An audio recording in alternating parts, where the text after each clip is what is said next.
Hello everyone, this is Jenn Espinosa-Goswami. Thank you for dropping by for this particular live stream on my page at Be Weightless. I am a health coach who helps women feel confident in the program that they have decided is going to help them reach their boldest health goal without sacrificing significant time with their family or feeling like they're killing themselves in order to get there. That's my passion and that's what I help folks do. So thank you for joining me today. We're talking about using rewards wisely. And let me share a little story of why this came up. First of all, this morning I was busy working and getting things accomplished. And as I've become a work-at-home mompreneur, I'm realizing that I'm saving my showers until sometimes as late as 2 o'clock, which is just before I get my children from school, or until I at least have had my exercise of the day, because I've made a commitment to exercise at least 20 times every month since January 2017, and it's going okay so far. It's going better than I expected and not as good as I had hoped.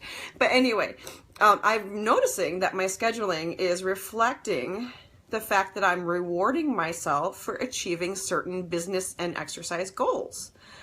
And that's why I wanted to talk about rewards today, because when it comes to health and especially weight loss, we tend to use rewards all the time, right? Well, during the course of this short video today, we're going to talk about types of rewards. I'm sure you've heard of food rewards, you know, like chocolate. Valentine's Day is not too far away from us here, so there's a lot of chocolate in the air. There's a lot of candy and sweets and flowers and things like that. But we'll also talk about non-food rewards and how they can help support you and your health goals this year. So use rewards wisely is the name of this video. It reminds me of the Indiana Jones movie, right? The Last Crusade, when at the very end of the movie, Indiana Jones and his girlfriend, I can't remember, Elsa, had to choose the cup that Jesus drank from. And there was a whole table full of like 200 different cups that they could choose from. And Elsa was a historian, and Indiana Jones obviously knows his archaeology. So between the two of them, they had to figure out which one of these hundreds of cups on the table were the true cup that Jesus would have drunk from. And, you know, it's a big challenge, but the result of it is Elsa chose the wrong cup. And the poor guy that she gave it to and he drank from it, he ended up dying and perishing very quickly. But it was kind of funny because the knight who was telling them this is what you need to do in order to move forward with this challenge, he said, choose wisely. So I'm here to help you find strategies to choose wisely when it comes to your rewards and how they can help support your health goals. That was a little long explanation. Again, the elephant in the room is behind us. He's going to keep me on track. So I mentioned that we're going to talk about types of rewards. Types of rewards are very important, and you may have heard of the term non-scale victories. We're going to table that for a moment and talk about rewards that we are familiar with. Food. Right? If you behave yourself and you eat good foods, then you will really realize after a week, 2 weeks, 3 weeks, a month, what have you, you are now going to go and reward yourself by going to your local greasy diner and filling up on fries and shakes, right? That's what we do.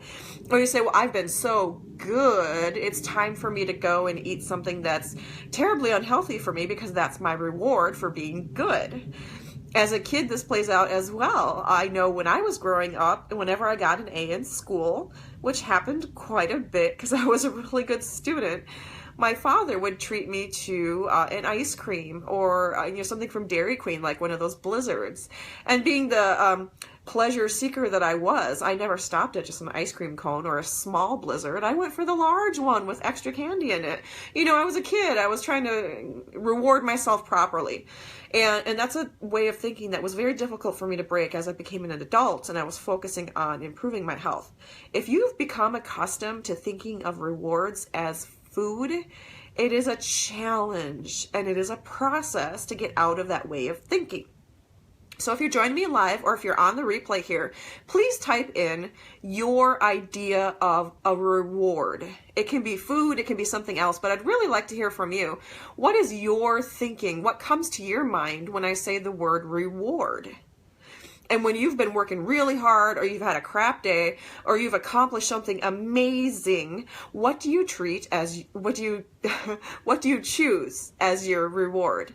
And you may also respond with something that you may reward your children with, your grandchildren with, because that's pertinent to this question as well. So I'm looking forward to hearing more about what your rewards are. So for me, when I was growing up, my reward was a dessert of some sort. It was ice cream, it was candy, it was I could choose whatever I wanted to eat at the grocery store, which was usually candy. I mean, let's be real here. So, my rewards were usually based in food as a child. But what are some of those examples of non-food rewards that we can rely upon in order to reach our goals? Well, I mentioned earlier in the beginning of this video my story of I'm a work-at-home entrepreneur now, and that means that I may not change my clothes, I may not shower, I may not do a lot of things until late afternoon. I actually showered today at 12:30 or something like that.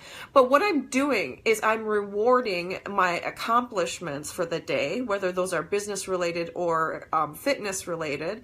I'm rewarding those with a nice, long, leisurely, essential oil filled shower. And then I slowly take my time to put my makeup on, to put my clothes on, to get ready for my day. I mean, my day started at 5:30. I've been awake for a long time. I've prepared breakfast. I've done a lot of things, but I have not treated myself to being ready for my day. I've not treated myself to getting on fresh clothes, to showering, to feeling good with where I'm at. So for me, my treat for accomplishing my business goals and for accomplishing my tasks for the day, my treat is a shower. Also, one of my fitness goals was to accomplish, I'm going to move to another area because my connection is weak right now, so please bear with me. One of my goals was to exercise more in 2017 because I want to make a pull-up. An unassisted pull-up, which I'm not able to do yet. I'll get there. I promise you I'll get there. Oh good, there's like a better connection here. So thank you for bearing with me in my poor connection. I don't have the elephant anymore because I'm in a different room. So I'm realizing that with my new scheduling and how things are working out, I no longer have time or make the time to exercise first thing in the morning. That was my habit when I worked in an office environment. The first thing I did whenever I woke up at 5:30 in the morning was to go exercise. Now the first thing I do when I get up is to get lunch ready for my kids, to start making breakfast for the family. So my priorities have shifted a little bit because I have time after I drop my kids off to exercise. So once I've taken care of all the morning rush and all that stuff, I drop my kids off and then I exercise, especially if it was a day that I have set aside to be an exercise day. And yes, I have looked at my full month and I've identified the days that I will exercise. Whether I exercise or not that day is highly dependent on a number of factors, but I wrote it down as this is an exercise day. So I already know ahead of time what days are my exercise days. By the way, if you're watching this video or joining us for the replay, type in here, do you have dedicated days that you exercise? If so, please share with us your dedicated exercise days because I want to see where people are with this. I've heard everything from, oh, I'll see what happens when I wake up, to people who say, yeah, I do every other day, but I'm more specific. I say, okay, Monday, I never miss a Monday. Tuesday is usually on, Wednesday is usually on, and then Thursday and Friday are busier for me from a business standpoint. I have more calls, I have more appointments, so I'm less likely to exercise on those days. And then I pick up at least one weekend. So I'd like to know, what is your exercise schedule and how consistent are you with that? So thank you for sharing that. But the reason I brought up exercise is because I know I'm not going to shower first thing in the morning, and that means I'm okay to exercise as soon as I get home from dropping my kids off. So 8:30 in the morning, 9 o'clock in the morning, that's my exercise time. And because I haven't showered yet, there's no conflict in my head, right?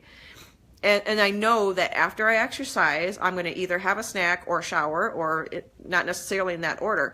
But the shower is my cue to myself that, yes, you have accomplished what you've set out to do today, and this is how you know you've done that. So thank you for joining me. This is Jenn Espinosa-Goswami. Please say hi and let us know who you are so I can see who's joining. We're talking about using rewards to your benefit to help you reach your goals. And for me, the shower is my sign that I'm rewarding myself. Well, now I want to talk about some other non-food rewards because there are plenty of them out there, and some of us may need some assistance with figuring out rewards that are not food related. So here is a short list of some ideas, and I'd love for you to pop in your ideas if you're listening to the replay. So non-food rewards could be a shower, like I said. It could be a bath. If you're like an Epsom salt and essential oil kind of person, maybe it's a bath. Maybe it's a leisurely cup of coffee in the morning, right? That's an important thing. That can be an important part of your rituals. Maybe a non-food reward is a movie, taking yourself to see a movie, or buying a new book that you've been eyeing, or, you know, on Amazon, what have you. It doesn't matter where you buy the book, but a special book that's maybe a trash novel, something that's not business related, something that feeds your soul without feeling like it's a huge commitment of anything. Maybe your non-food reward would be going clothes shopping, because maybe you've reached a certain milestone that you've focused on and your pants are getting a little too big.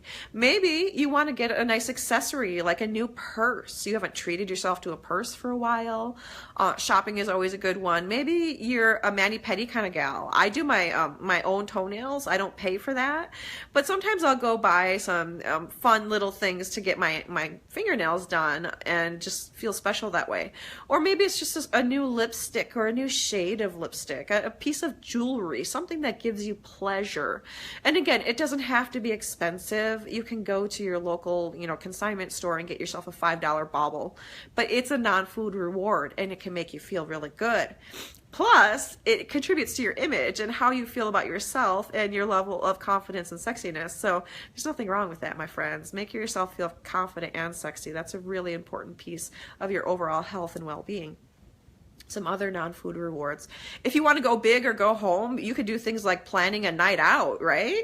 I mean, Valentine's Day is coming up. There's lots of stuff coming up. Maybe you want to have a special date night with your partner and you're going to plan it, and that's your special non-food reward for, you know, staying true to your goals and for meeting your scheduling and for getting your planning right. You know, that could be a non-food reward. Do that regularly enough and you'll feel like, yeah, I have to reach my goals because I have this thing coming up. Yeah, right? That's your deadline. That's your thing, your barometer for how you're doing and whether you're reaching your milestones. It could be something like, I'm going to take a vacation getaway somewhere. I want to go to a B&B and enjoy myself and have a leisurely morning with no kids. I mean, the sky is the limit. Your non-food reward can be whatever you want it to be. So I ask you to consider this very carefully. When it comes to your daily tasks, health tasks, whether you're exercising, you're planning your meals ahead of time, you're focusing on affirmations or healthy and happy ways to talk to yourself. When it comes to your daily tasks, how do you reward yourself once you've completed those tasks? I've shared that mine is a shower. That's how I reward myself. On my makeup routine, maybe I'll go to the library right now and grab some books. That sounds like a lot of fun to me. I love the library and I love books. So that's a real big reward for me. That fills me up from the inside and it feeds my soul. So when it comes to your daily non-food rewards, what comes to mind for you? Note down and share with us just one thing that you can reward yourself on a daily basis when you reach it. Hi, thanks for joining us today. Please say hi so I know who's here. We're talking about daily non-food rewards. Now, for those of you who are like, well, I don't see any progress on a day-to-day basis, or my schedule is so variable, I don't know if I can reach those milestones, what have you. I totally get it. What's a weekly non-food reward you could give to yourself, or a monthly one? Maybe monthly, motivates you more. Like my monthly non-food reward might be, I'm going to go have a special night out. I'm going to do a day of nothing. I mean, doesn't that sound amazing? Instead of like scheduling all sorts of appointments and, going crazy with, oh, I got to clean, I got to do this, that, I got to take care of my dog. I'm just going to have a day of nothing when I reach my goals in February. That sounds amazing to me. I'm going to book a massage. Those are some good monthly rewards you can give to yourself that have nothing to do with food. I know that's a tough one. So if you struggle with divorcing your relationship with food in terms of how it rewards you, I'd love to have a candid conversation with you. This is a totally pitch-free conversation. I just want to connect with you and learn what it is that you struggle with when it comes to food, because there are so many elements to eating and using food as a reward. And I want to help open up the conversation with what that may look like for you and how we can shift it in just small little tweaks, from rewarding yourself by eating a whole carton of Ben & Jerry's ice cream to rewarding yourself with something that feeds your soul instead of your stomach. So please let me know if you'd like to connect for an open conversation about how you can find other non-food rewards in your life. Thank you for joining me live here. This is Jenn Espinosa-Goswami, and I hope to hear from you about your favorite non-food reward. We'll talk soon. Take care.